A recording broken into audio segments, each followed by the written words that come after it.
கடமையான தொழுகையை தொழுது கொண்டு இருக்கும் பொழுது அவசர தேவைக்காக, உதாரணமாக மெயின்டெனன்ஸ் போன்ற தேவைக்காக கதவை தட்டுகிற சமயத்தில் அல்லது குழந்தை அதிகமாக அழுகிற சமயங்களில் கடமையான தொழுகையை முறித்துவிட்டு போக வேண்டியுள்ளது.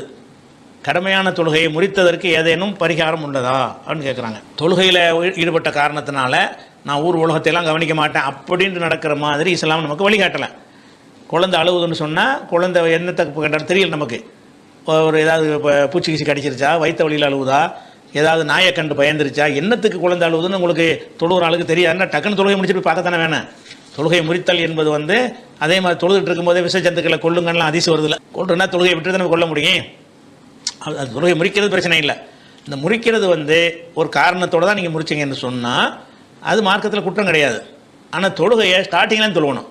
2 ரக்காத் தொழுதுட்டு இருக்கும்போது குழந்தை அழுதுன்னு முறிச்சு விட்டீங்களா, அந்த விட்ட இடத்துலேருந்து வரக்கூடாது. நீங்கள் முறிச்சிட்டா அதில் நீங்கள் தொழுகையை நிறைவேற்றலன்னு அர்த்தம். இப்போ நீங்கள் குழந்தை அழுகையில் அமர்த்திப்பட்டு அதை சரி பண்ணிட்டு மர தொழுதிங்கன்னு சொன்னால் மர ஸ்டார்டிங்லேருந்து வஜகத்திலேருந்து ஆரம்பித்து அப்படி தான் அந்த தொழுகை நிறைவேற்றணுமே தவிர விட்ட இடத்துலேருந்து கண்டினியூ பண்ணுறதுக்கு கிடையாது. முறித்ததற்கு பிறகு பரிகாரம் என்னென்னு கேட்டால் அதை தூக்கத்தில் தொழுவோம். தனி பரிகாரம்லாம் கிடையாது. நீ குற்றம் ஒன்றும் செய்யலையே, மார்க்கம் அனுமதித்த ஒன்றை செஞ்சதுக்கு என்னத்துக்கு பரிகாரம்?